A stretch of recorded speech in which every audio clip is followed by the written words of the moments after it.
Hello, Julian. Hello, Mike. Hey, how do you prioritise your life as a surgeon?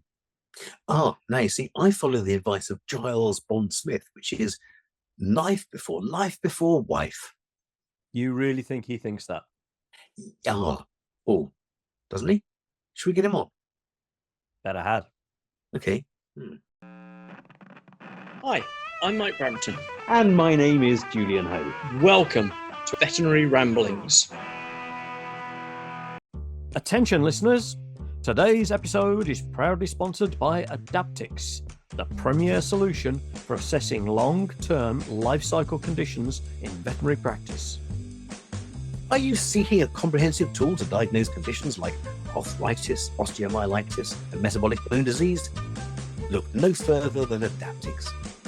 Adaptix offers detailed insights into a wide range of conditions, from mediastinal masses to phalangeal fractures and auditory canal issues. Auditory what, Mike? Auditory canal issues. Thanks, got it now. Whether you're assessing joint health or ensuring precise surgical placement, Adaptix delivers unparalleled accuracy. Don't miss out on the opportunity to enhance your diagnostic capabilities with Adaptix. Visit their website at adaptix.com to learn more. That's adaptix.com. ADAPTIX.com.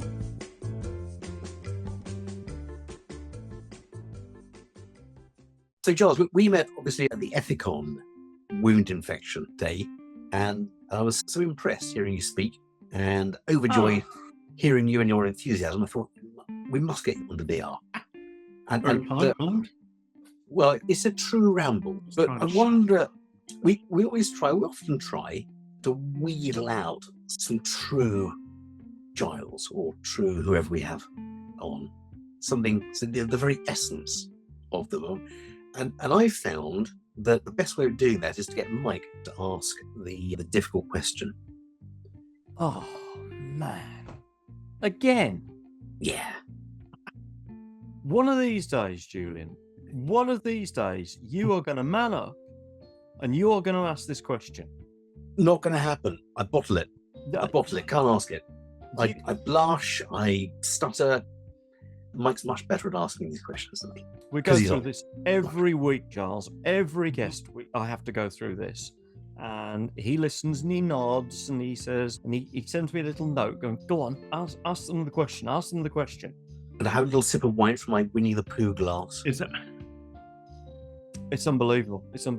However, I have practiced this question a lot now, Giles, so I'm relatively practiced at it. And I have been told that it's best to come straight out with it. And so literally shallying around. Plus the fact, after this, it's all downhill. We can talk about wound infection. We can talk about everything. MRSA. We can talk about surgical procedures and everything once we've got this question out of the way. So in that case, with no further ado, it's 3, 2, 1. Giles Bond Smith, what is your favourite bread? Whole grain granary. Okay. Oh, yeah. That's actually... I like the little seeds. I won't lie. I quite like the little seeds. I can't believe it's a fair question. It's a fair question. It's a tricky one, isn't it? You were ready for it. Yeah. My gut, if I could have anything, it would just be white bread. Mm-hmm. Because white bread and butter, there's nothing beats it, right? But that's just a school thing. And I remember at school, when you put the bread into the toaster, to know it was one of those ones that went along and then round and then dropped out the bottom, right? Yeah. To know it was yours, you'd put different thumbprints into the bread. So you'd put the 4 corners, or you'd put one in the middle, so that you knew it was your bread. And it came out as toast at the end with a little thumbprint. I'm going to use, because they use those toasters at hotels, don't they? They do. I'm going to use that next time I'm at a hotel. I love that. I tell you what, in a hotel, no one will touch it. If they see you thumbing a bit of bread before it goes in, no one's having that after. I'm trying that. That's brilliant. I do love granary loaves. I love the nuts, the seeds in them as well. I just, yeah. I don't know. It's just something with. So I won't lie. I really only ever have toast nowadays if it's going into a boiled egg. Yeah, nothing wrong with that. I will say though, I agree. A granary loaf, white bread, all those things toasted. But if you're having potted shrimps, that's got to be brown bread, hasn't it? I will tell you this: if I'm having potted shrimps, I'm in trouble. But I'll tell you this: I'm not. So I claim I'm not allergic, right? The bathroom tells a different story.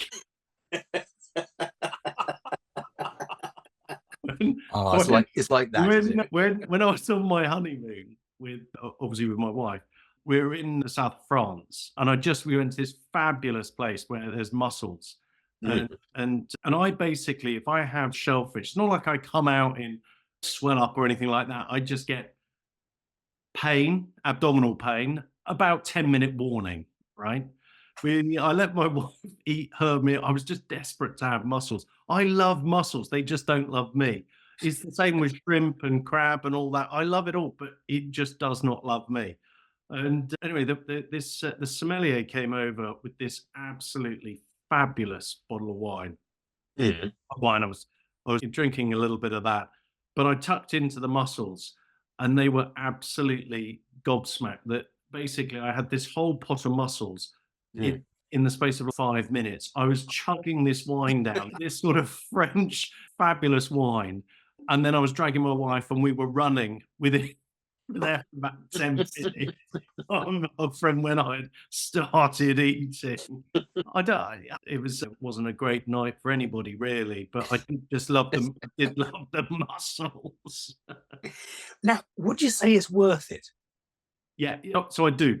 I genuinely, especially if it's just come straight out the sea. So if you're going, so my wife is from the Cayman Islands, and you go crayfish, find that straight out the ocean, barbecue that up, absolutely lovely.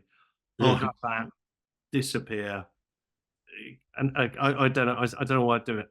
I love it. I absolutely love it. But yeah, I'm gonna say, yeah. Obviously, it's got to be a brown bread, and it's got to be a heavy brown as well. That's what I would say. A full-bodied brown bread, I think, is the way you describe it, isn't it? Does that not encourage an element of gastric stasis, which gives you maybe 15 minutes from eating? Do you know what? I've tried it. It's not going to happen. It's you can imagine the brain talking to you. Hey, brain, this is rectum. Come in, rectum. Prepare. You know. Hello, sir. I get that with butternut squash. Is that right? Yeah. And I've come to the conclusion after 5 years of trying this, because I think I've probably got 5 minutes. Yeah. And this is not long enough at some places. And so I don't have butternut squash now.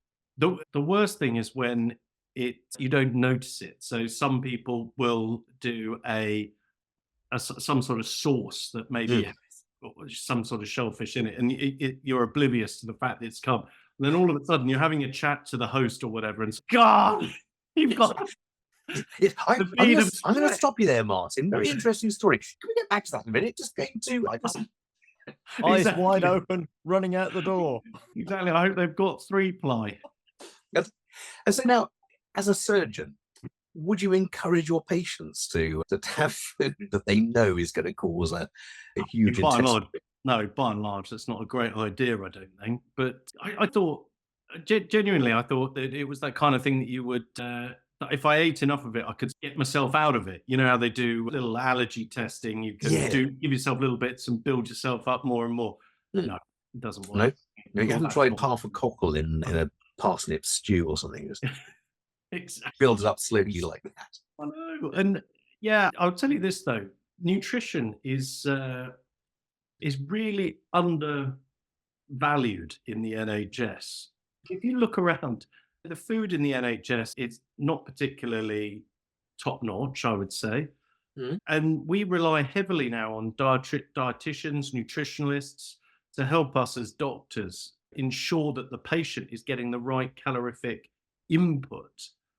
Food, we're meant to have that stuff. Yeah. We're making them nil by mouth, right? So they're waiting for an operation or whatever.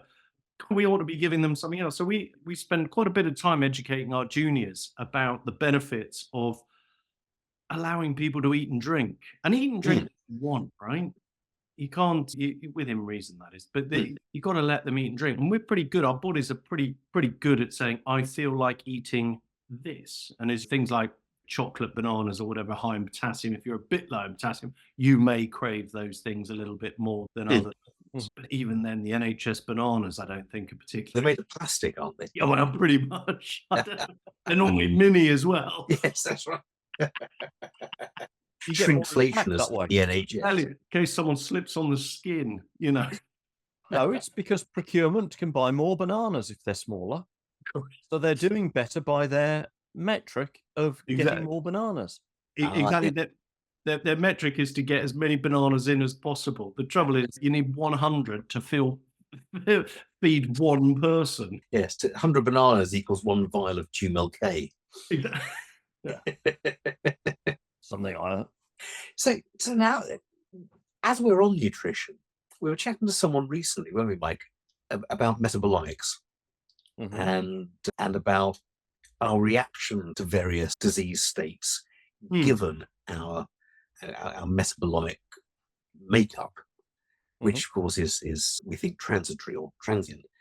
I wonder whether you would have a different reaction to shellfish if you had a fecal transplant from someone who had no reaction to. Yeah. So I think the problem is that I think when I was younger, I got very ill on some shellfish, prawns, really unwell. And I think that's primed me, probably psychologically as well as physiologically. I suspect there's a bit of both going on, right? And I just can't help it because genuinely I love the taste. The thing about fecal transplants and all that kind of stuff that you look at it, you're really looking for an antidote to the to the allergic response, to the trigger to the allergic response. Whereas I don't know if you're necessarily going to get that in a fecal transplant. Fecal transplants are pretty good at curing C. diff, for example, Clostridium, for example, and treating some other conditions. In fact, they're looking at inflammatory bowel disease and all that kind of stuff that you can get. Well, I don't know about allergies, though. What do you? Yeah, I wonder, because they will possibly process those proteins in a slightly different way, and that may lead to an alternate presentation to the immune system. Because we're talking about fecal transplants to a veterinary neurologist, who said that they've had a lot of success treating epilepsy. Epilepsy, wasn't it? By fecal transplantation. That is amazing. Stop it. In what animal? Cats. Were the cats or dogs? It was cats, wasn't it? That's unbelievable. It was both.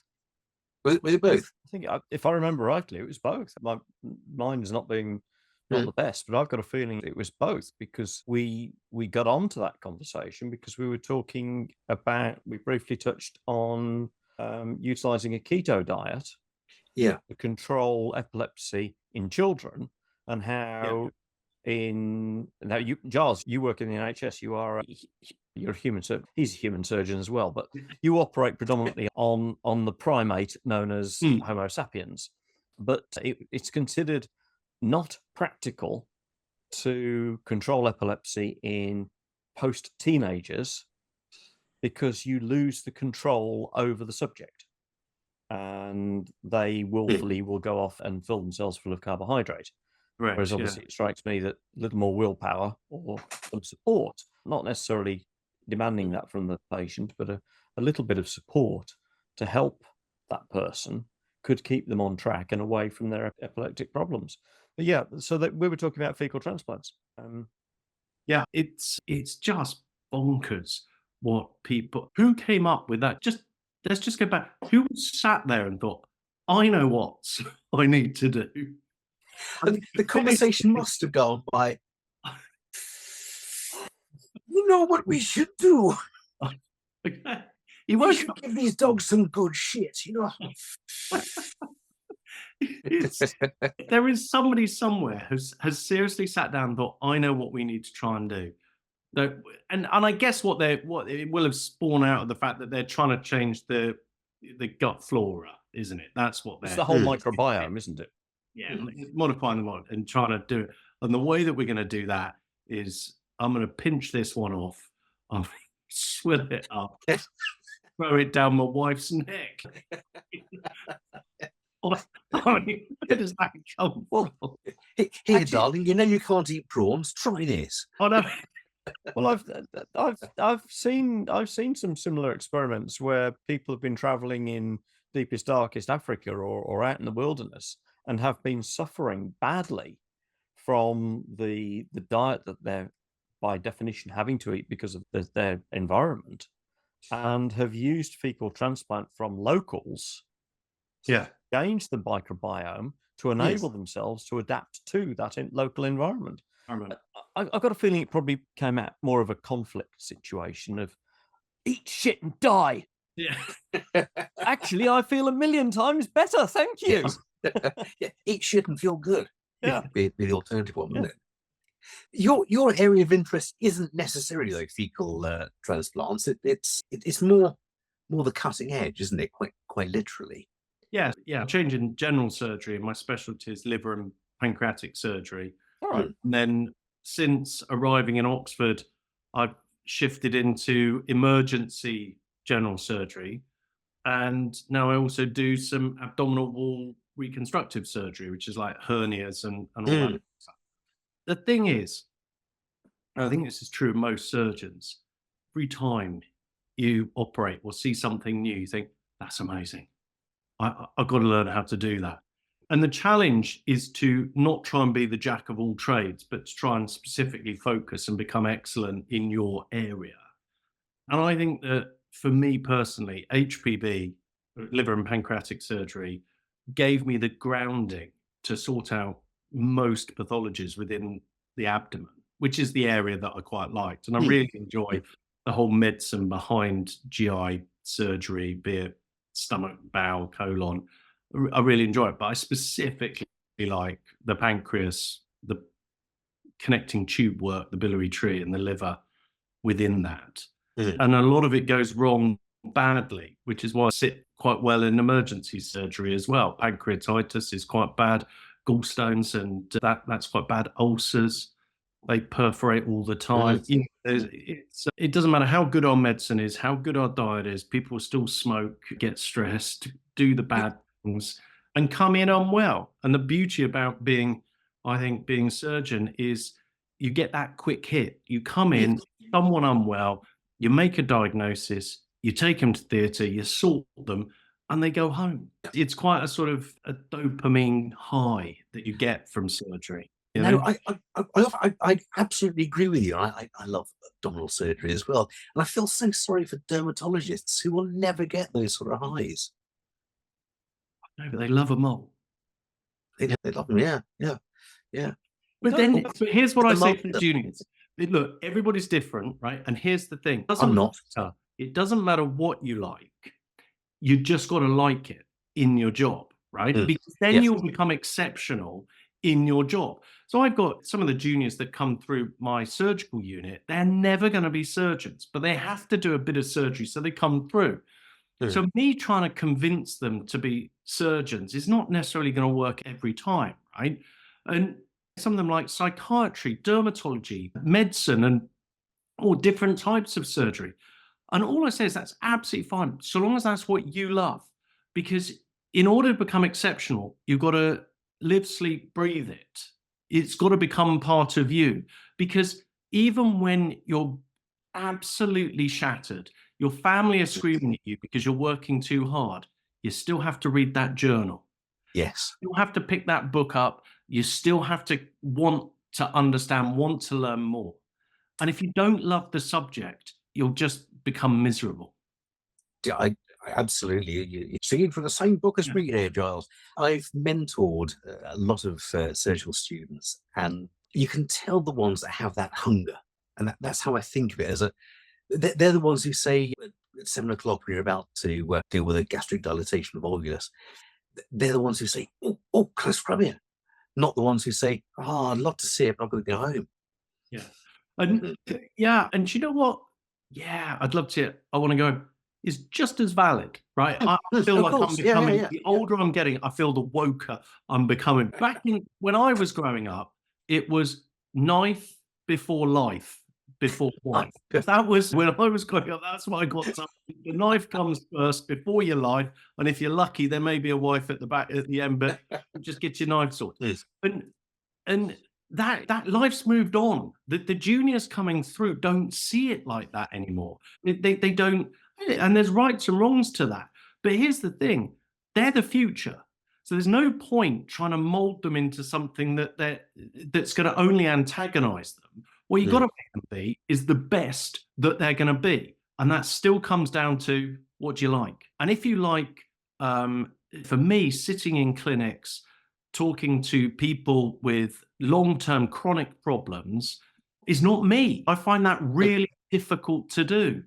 So I'm not going to do it. Whereas I know lots of people that love that. They love getting really under the hood and just trying to find out every minute detail about the patient and work their way through to solve some of these chronic problems, be it diabetes, chronic kidney disease, autoimmune pathologies, yada, yada. I'm a bit more, you've got a problem, let me cut it out. I'll see so if you're in doubt, cut it out. A chance to cut is a chance to cure. I'm sorry, it's the only way. It is. And I really like that. And you see those people, as you were just saying, you see those people that their eyes just light up and they're just there. They're just there the whole time, trying to absorb absolutely everything that they can. Because at the end of the day, surgery is, you can't learn it from a book. You have to, it's an apprenticeship. And I think we've slightly forgotten that, or it's not PC to be able to say that. At the end of the day, you've just got to do 1,000 operations of taking a gallbladder out, taking an appendix out, or whatever it is. You just got to do it time and time again.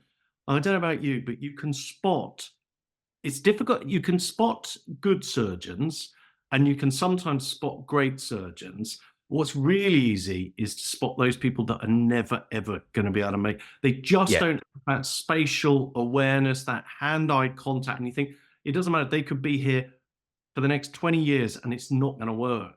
Absolutely. And there's a certain way they hold and handle the tissue as well. And you think, no, it's not going to cut itself, love. No, exactly. Exactly. You're right. It's that handling, it's that feel. Look, you can train lots of people to become good surgeons, but we don't want that. What we want is everybody to be excellent. And that's what we're trying to do. But you know that some people, you are going to slog and slog. And at the very best, they're going to be okay. Yeah. My previous business partner used to get very annoyed when we had new assistants in who couldn't do cruciate surgery. He'd say, "Oh, for heaven's sake, they've got to be able to do a cruciate." And I said, "Why? Yeah. What if they get one in and we're off? So it doesn't have to be done that day, and they book it in for us." Yeah. Oh no. At the same now, there are only 3 of us in the practice who do laparoscopic surgery, and I'd say I'm the one who really absolutely loves it. And the others do it because it's there and they can get their way through it.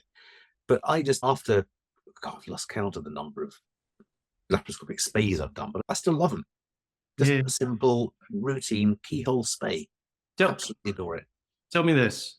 Before each surgery, do you get nervous? No, I have. So I do a lot of acting.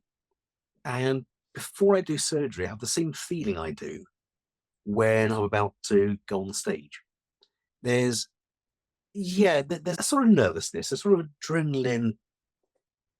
There's anticipation, excitement. Yeah, difficult to describe it, but there is. Yeah, It's I know. Think about that for a minute, because I tell you this: one of the things that I get asked a lot by juniors, especially in major trauma. So part of emergency, you can imagine car crashes or stabbing, shooting, or whatever. And it's all very dramatic and blah blah blah. And everyone turns around and says, "Do you get nervous before you go into theatre?" And I do. I get that adrenaline. I learn how to control it, but I definitely get nervous. And I always say to them, the day that you don't get nervous is the day you should probably give up, because it means you don't care. Yeah. You know what I mean? There's complacency there, isn't there? It is.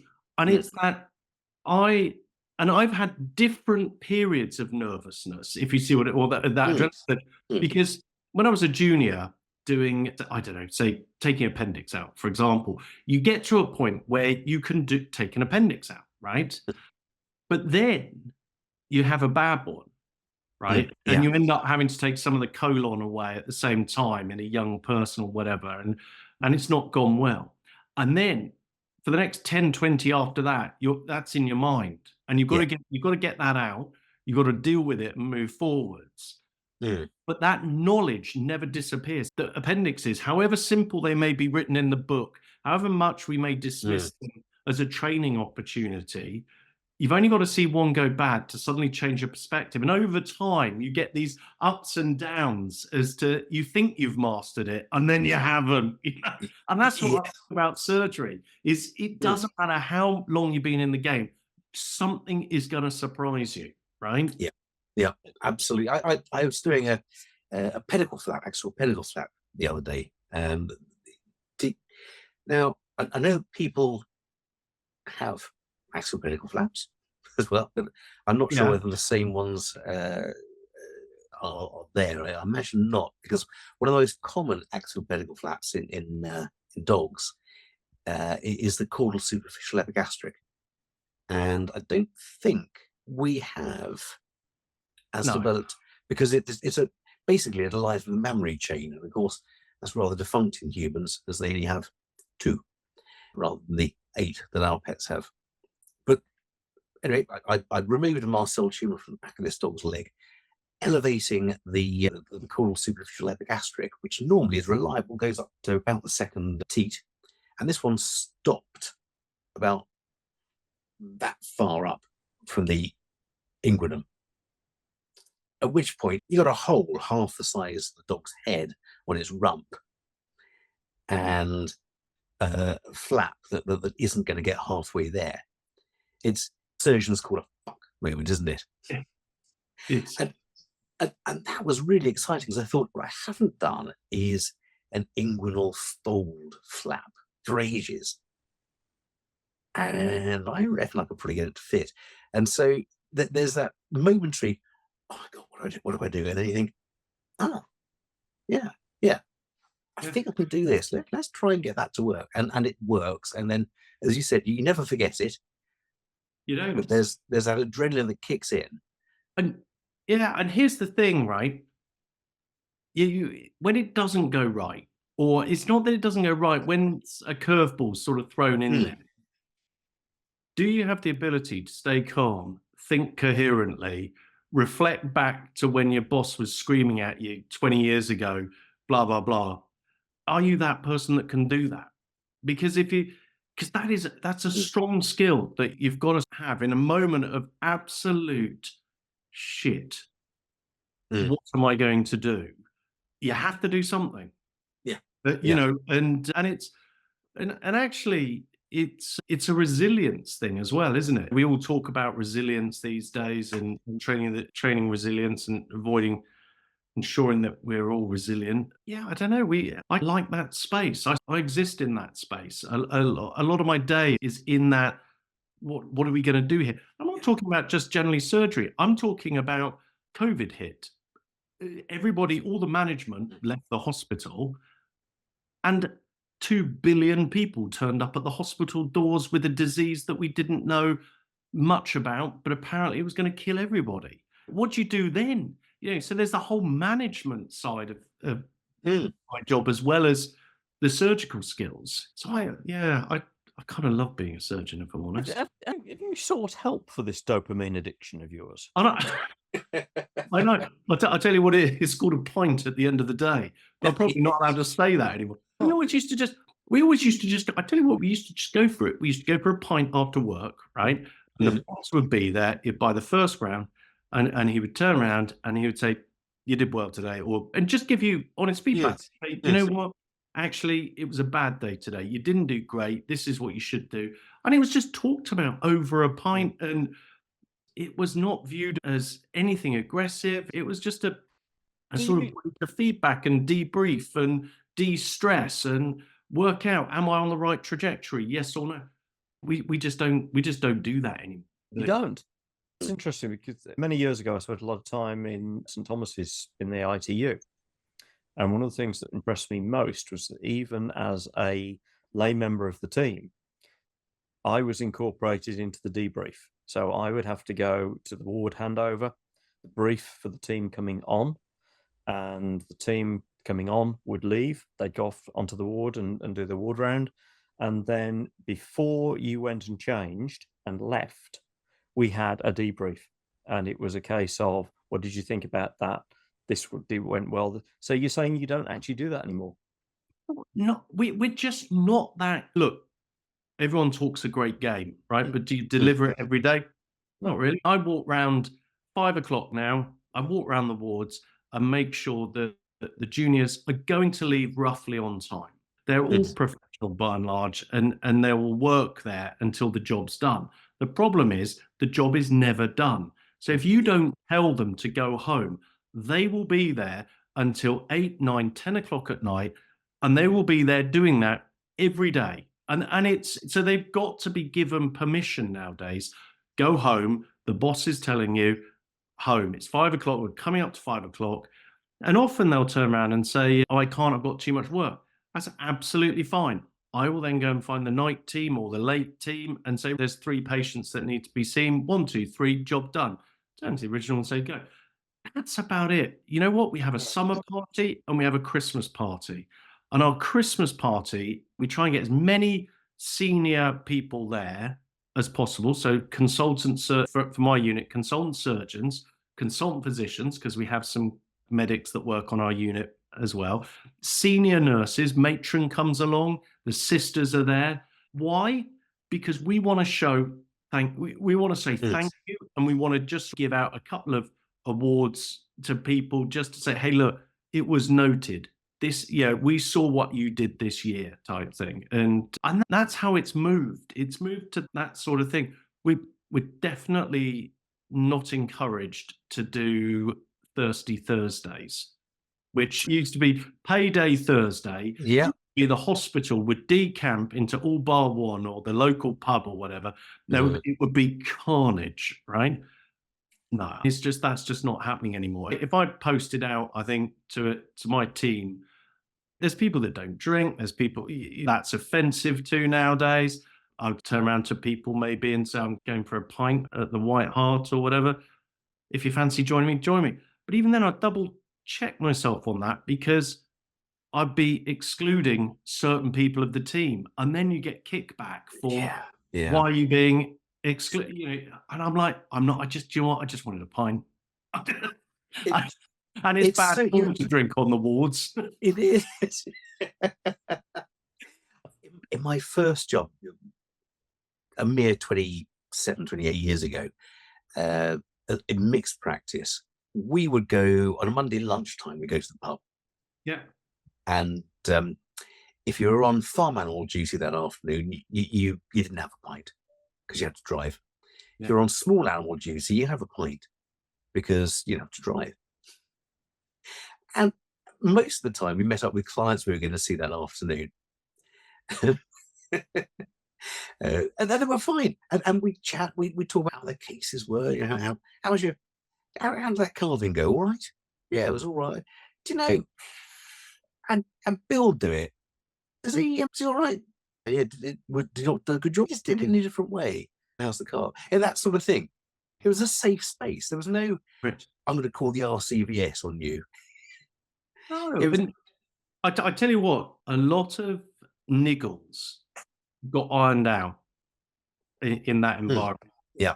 Between doctor on doctor, doctor on nurse, nurse on nurse, senior on junior, if someone was upsetting you, or it just seemed you could have a drink and you would talk it out, right? And you would just, why are you doing that? Why'd you, for me, when I was growing up, buddy, why'd you steal my case? So that would be a classic. Yeah.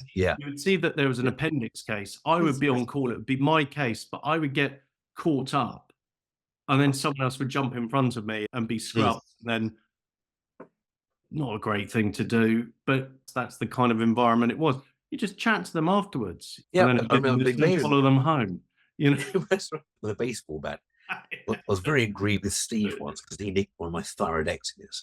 I was very upset, but then Is this Professor Divers you're referring to? it is. Yeah. Okay. But actually, it turned out to be the thyroidectomy from hell. That had ectopic thyroid tissue going down right into the mediastinum, and then he opened it up, and there was a thymus tumor, and I thought, I'm off to the pub now. Yeah. Good luck. Good luck, Steve. On that one. Yeah. Well done. Yeah. There is that sometimes karma comes around, right? And you just think, good for you, rather you than me. It strikes me here that I want to take you back about 10 minutes, if I can, please, Giles, because you were touching on Dunning-Kruger, and you were asking about anticipation and excitement, stroke, nervousness, or that nervous anticipation of a case. And it occurred to me, because I'm the only non-surgeon in this conversation, and obviously you work on humans and Julian works on animals, but we do portray Veterinary Ramblings as a bit of a CPD session. And it struck me there, I was wondering if you'd got a good reflective question for surgeons. Not all of our audience are vets, not all of our audience are medics, in fact, or veterinary professionals. But Or even people. I think most of them are people. Oh, They okay. wouldn't be able to tune the dial, would they? Actually, you don't do that anymore, do you? You just click on Now, how old are you, mate? You click on the program, you don't tune the dial in. Yeah, this isn't a radio show, is it? On the wireless. Veterinary Ramblings on the turn your wireless. wireless on to 958 long wave. Yeah, Veterinary Ramblings. Steve, Giles, have you got a reflection question around something about what you feel you might really need to have? A question to, could you really be a fighter pilot, or could you really be a surgeon? For me, Mhm. in the sphere of surgery, the question you've got to ask yourself is, can you be a leader? And when people hear that question, they more often than not think, yeah, sure, I can lead a team. And yeah, sure. Most people, I think, could put together a team to complete a task. But now, let me put you in a hostile, complex environment, such as theatre. Lots of moving parts, lots of different team members, all with different skill sets. And now it's noisy, so communication's difficult. And now I'm going to make it stressful by it's not going right. Mm-hmm. Are you still the leader? And I'll tell you, the thing that separates good from great is self-awareness. So do you, when I ask you that question, do you have what it takes to be a leader? Your first thought should be, am I self-aware enough to understand what leadership means and what type of leader I am? Because there are lots of different types of leader, and definitely some are in surgery, and definitely some are not ideally suited for surgery. And I think that's something that we should spend a lot more time in ourselves. And it's applicable not just to healthcare, but to veterinary surgery, to pilots, to almost any single career. You've got to ask yourself, do I have what it takes to be a leader? Do I want to be a leader? And if I am, what kind of leader am I going to be? And when you know the answer to that, you can answer those questions, you're probably going to be 20 years in the career and your thoughts will have changed multiple times By the time you've settled on one, guess what? You'll be the right leader for the right job. I don't know. I've just made that up on the spot. That's not the question I thought you were going to ask. I was panicking a bit. What did you think I was going to ask then? I don't know. But that makes perfect sense, and actually, it also demonstrates. You spoke earlier about being caught out in surgery. What do you do when something unusual happens? You just demonstrated that completely. You rationally think of something else. Cool. And here's the thing. For me personally, I enjoy working in a team. I'm not knowing myself. I'm not particularly good on my own. I don't enjoy my own space on a regular basis. Don't get me wrong. There are times where I just have to go and be away just to get my head straight or whatever it is after a bad day or a busy day or a complex day or whatever. I just want to be left alone. Sure. But by and large, I enjoy being in a team, working together. I love seeing people who come in at junior level. I like watching them grow and going off and being a consultant. We pride ourselves on our surgical emergency unit that our fellows, they, by and large, if they listen to us and follow us and do what we say, they go on to become consultants. It's great. But my number one thing that I like, and Oxford exemplifies this, is that when it goes south, I can phone a friend. And that's what I love the most, that out of all of my colleagues, I know 24 hours a day, 365 days a year, if I pick up the phone and said, I'm in a hole here, they would drop everything and be there, because that's how we work. They would like to feel that everybody would do the same for them. And it is amazing. I can remember I had a case where there was someone's liver was bleeding, and I'd been called in as the second, we can't stop this liver bleeding. And I was slightly in my mind going, I don't understand. You can just put pressure on it and eventually it's going to stop. And we just couldn't get this thing to stop. So I called another friend who turned up and was like, geez, if you can't get it stopped, what the hell am I going to do? And I said, I don't know. Anyway, move over, you amateurs, let the professionals, and all this kind of stuff. Yeah. But the bottom line is there were 3 or 4 consultant surgeons all there watching someone actively bleed to death. And there was not a thing that any of us could do to try and stop this from happening. And actually, we packed the patient as tight as we stopped, and we brought the whole team together and said, this patient's going to die. There is nothing that we can do. We gave everybody the chance to speak up, because guess what? Everybody has a valid. Sometimes someone says something that jogs another person's memory, and you can think, and everybody got it. They could see we'd thrown everything in the kitchen sink and it just wasn't working. And actually, when the person passed away, we felt that it was a respectful death in a non-survivable situation, but we had tried absolutely everything to get through it. When that goes to the coroner, it was me and 3 friends standing side by side saying, we tried everything. And I tell you what, that makes you feel that the team's really there. You're working with a good group of individuals. We all love to think that surgeons are egotistical mania. We are.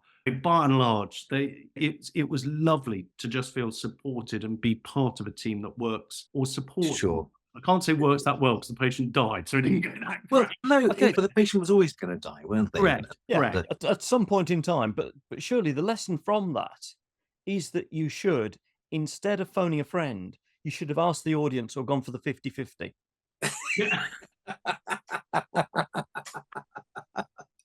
Surely that's the case. I should obviously respect the patient who let someone else do the case. Yeah, the strategy of who wants to be a millionaire, it's not always phone a friend. I don't think we're talking about a quiz game there, Mike. Well, yeah, maybe. Some quiz games are a matter of life or death, aren't they? Let's go back to leadership, though, right? And you guys are clear leaders as well. And you must know that when you set out in your 20s, your style, your presentation, the way that you educated people is very different to how it is now, right? Yeah, incredibly. I'm still waiting for my day to come. We're still waiting for that. I know. That's the thing, isn't it, though? That every time you think you've cracked it, you then watch someone else stand up on stage or take charge of the team and think, God, he makes it look so bloody effortless. Why is that? How can I make it look like that? Because inside my mind, there's just 2 feet spinning around, running around as quickly as they can. Yeah. I was going to bring you back to a comment you made about everyone has a word. Was it everyone has a voice in your team? And that was something that actually resonated with me when you spoke at the Ethicon meeting, because we were talking about reducing infection rates, complication rates. Yeah, surgical site infections. Surgical site infections. Yeah. And one of the major ways that you helped your team and the hospital reduce surgical site infections was temperature regulation, better temperature regulation of your patients. And you said that it was, and I may be misremembering, but I think you said it was your porter who pointed out that actually that the patients were wheeled through drafty, cold corridors and got to the theatre already cold. Yeah. And if you hadn't spoken to absolutely everyone, you'd never found that out. You wouldn't know. So, yeah, so you're absolutely, yeah. Thank you for listening, first of all. I listened.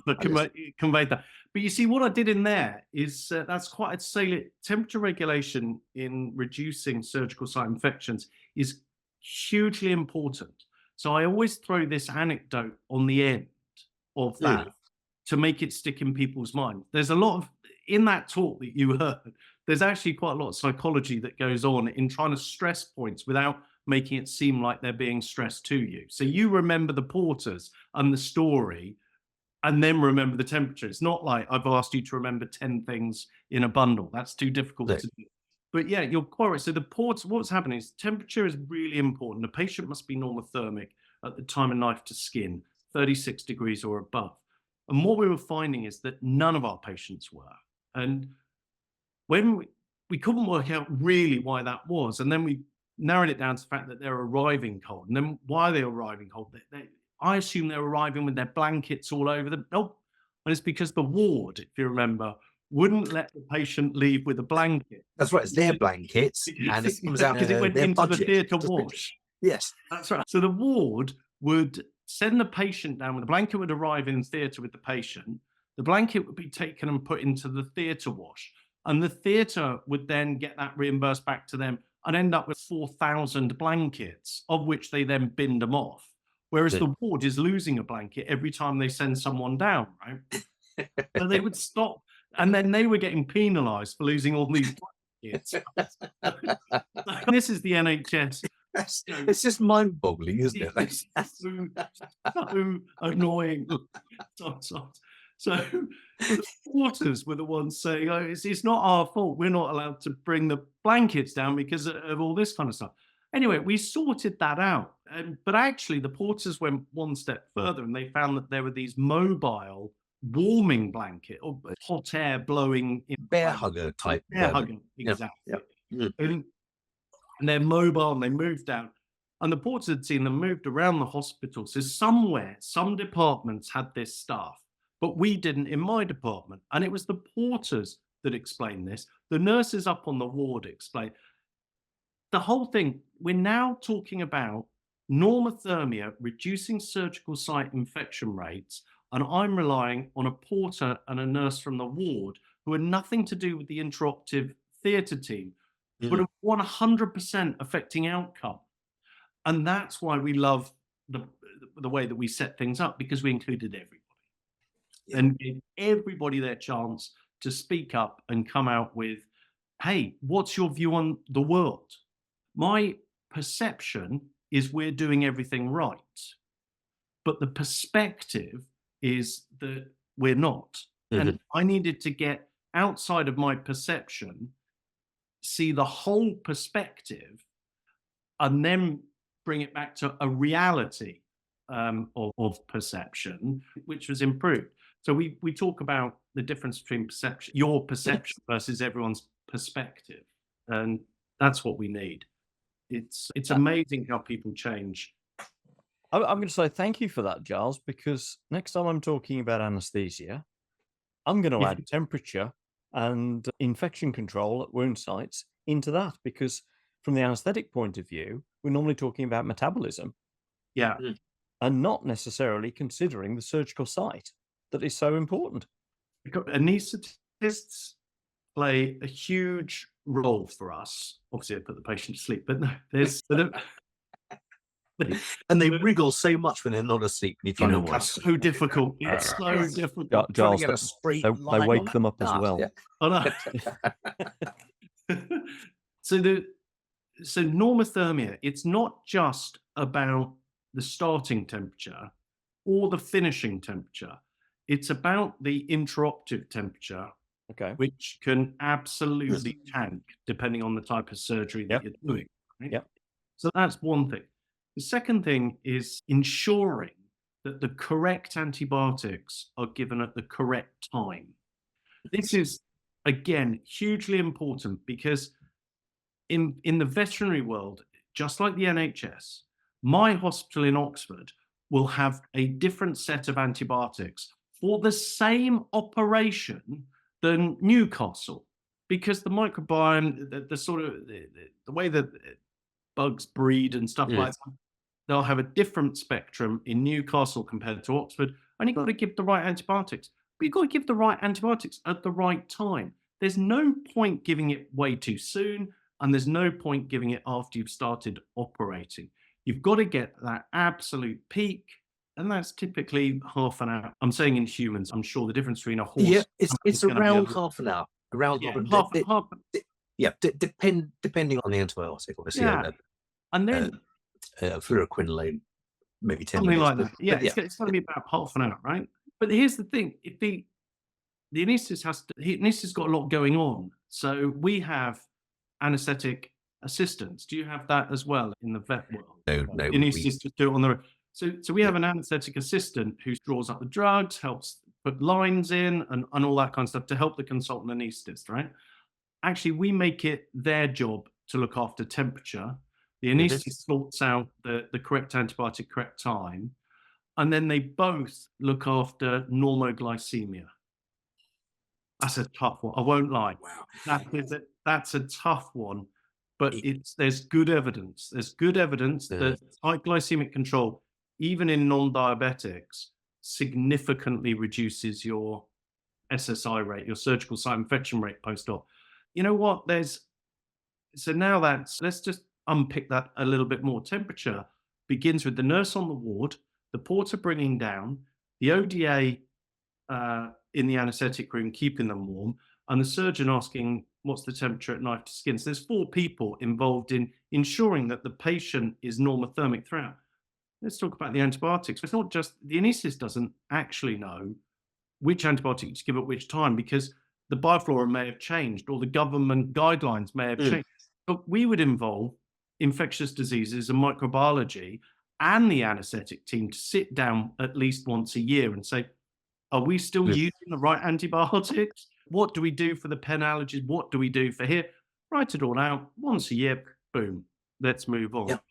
In fact, you suggested that at the talk, and since then we've phoned our lab and said, look, what in our area, what are the most common infection site bugs you're getting, and as a result of which we've changed our antibiotic protocol. Well, we don't tend to use antibiotics much, but certainly if we're doing implant surgery, we would. Oh yeah, so right now that's just amazing too, because one of the things about doing those days is you never really get to follow up, and you never quite know if people have just walked out and gone, bugger that. Yeah, that's right. After the pub. Anyone off that point?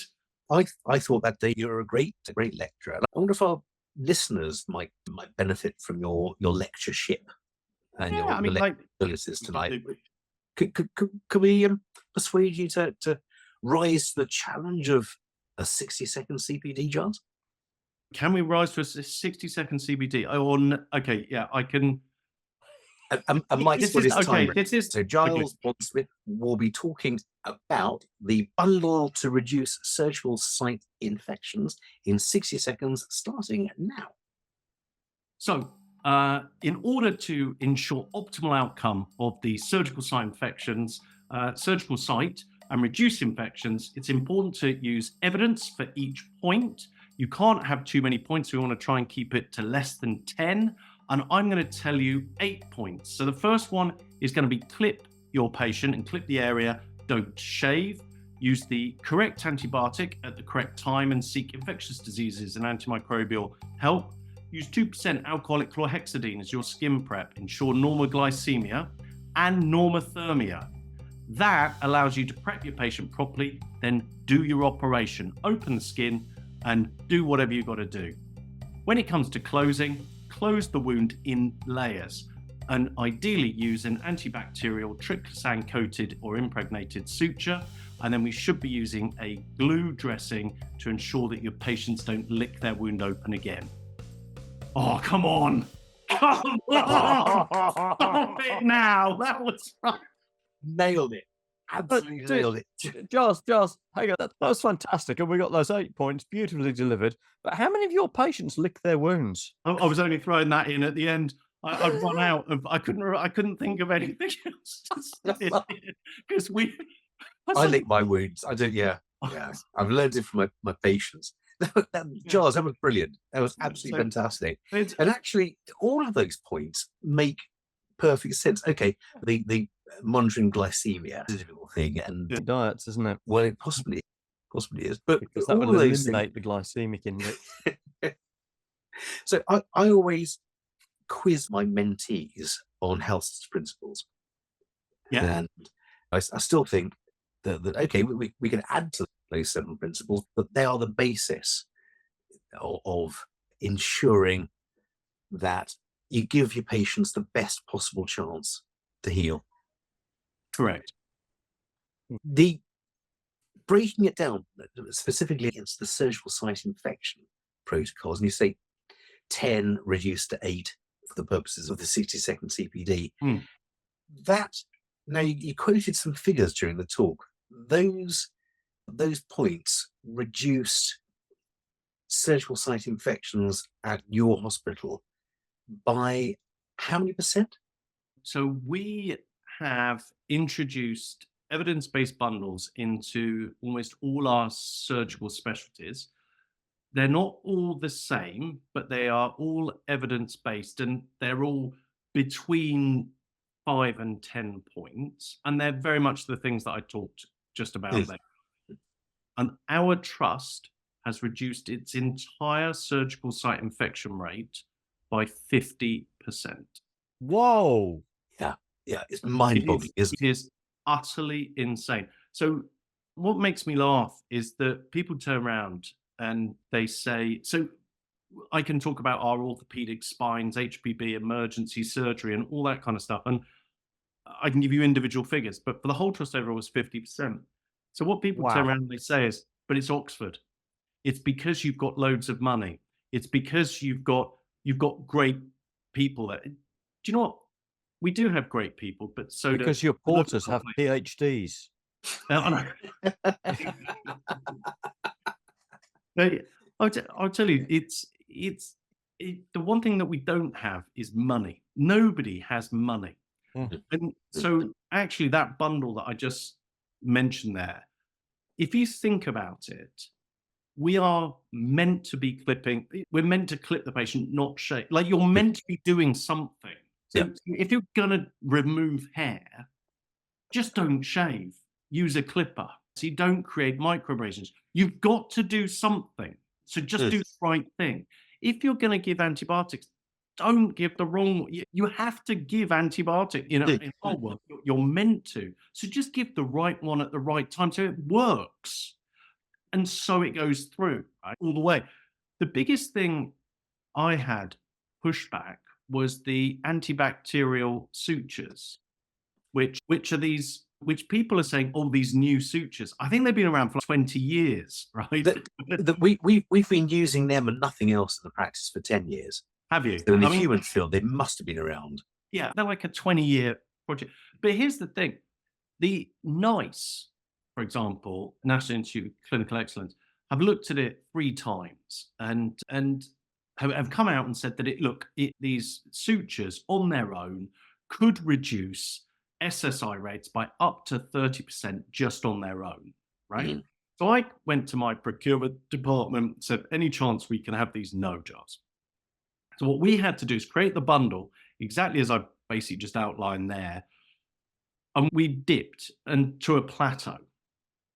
And then the only thing we changed were the sutures with these triclosan things.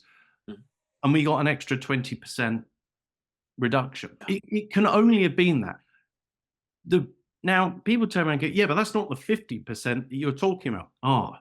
But when you bring the whole bundle together, it's that whole David Brailsford, Mercedes-Benz racing car team, marginal gain theorem, where the sum of the individual parts together creates a bigger effect than the sum of the individual parts. Yes. And I love that. So when you bring them all together, you get this big reduction, 40, 50%.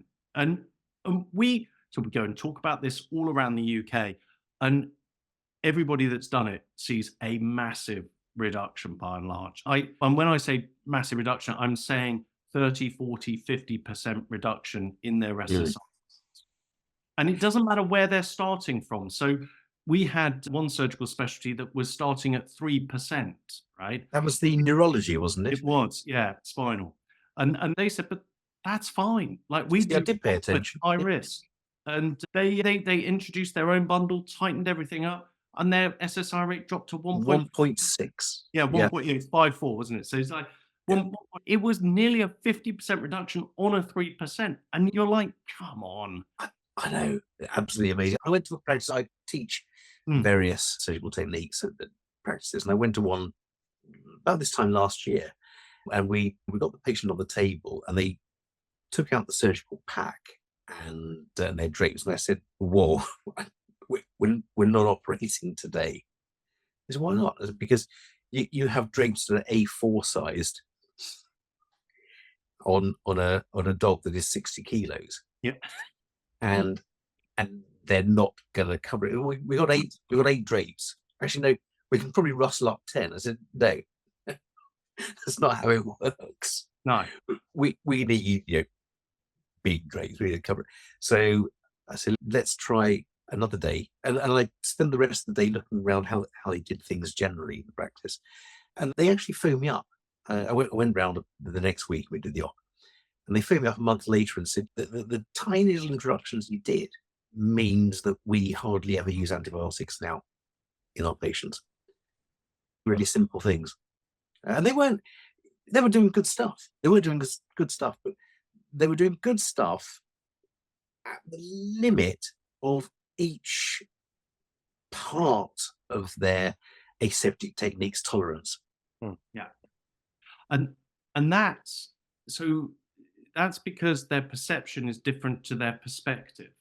Yeah, right? So me coming in with a different perspective. There you go, right there. Yes, excellent. I hadn't realised it. And that's the cute. Honestly, it's like such a powerful thing to do, is for them to shift out of their perspective to perception to see your perspective. But also, you need, as the person coming in and challenging their practice, is to get inside their head into their perception. Because you've got to see, why do they see that's okay? And it's just learned behavior. Yeah, absolutely. We've always done it this way. Exactly. We've always had this size drapes, and we've made it work. And they were doing some really good stuff. Giles, I feel, as hopefully I've demonstrated tonight, I've learned from what you said. I think you've taught us well tonight, and that deserves the certificate. I just happen to have one here. We have to do a CPD certificate to prove that we've had CPD, Giles. Brilliant. Thank you very much. Put this on, I'll send this to you later. Thanks. So it's certificate of repairing many holes in people and doing it. And so there's a few little pictures around there. So here at the top left, there's an interception. Yep. This was on a Labrador pup a few years back. Next one down, there's preparing for laparoscopic surgery, which, as I said, I love. down at the bottom, there's rather a random one. So this is an ultrasonic view of a heart. But the way it looks, it's a cat with hypertrophic cardiomyopathy. But that's ET, isn't it? Look at that. Oh, I can see the two eyes and the nose and the mouth. That's ET, the picture there. Do you know what? I would have gone with ET, actually. I was actually thinking, is that it looks like a cat itself? Thank God for that. I thought you were going to say it looks like Mike if you squint a bit. There's no hair. It's like one of those stereograms if you stare at it hard enough. And on the right-hand side, I don't really appreciate this. On the right-hand side, here's a patient I was faced with a few years back that has a beautifully gleaming tibia in the middle of a nasty wound, and the flesh around that tibia is granulating nicely. We could have closed that, except there's no skin around there, and of course, nothing really sticks to denuded bone. Omentum, the surgeon's friend. There we go. I take a mental flap, pass it inwardly down to the tibia, and then to caudal superficial epigastric flap to cover it. So that was, just ask, how did that injury happen in the first place? Got it caught on a barbed wire fence, and the owner thought it was a good idea to leave it for the entirety of the Christmas break, because unfortunately out of hours vet bills are too expensive. Ow. Yeah. As you can imagine, a mentalization of a wound with 10 days granulation tissue on it and an actual medical flap. But it's probably didn't save him the money. I quite like that mentalization. Yeah. As Descartes would have us believe, though, animals don't experience things like pain or love or desire or devotion. No. You can guess who my favourite philosopher is.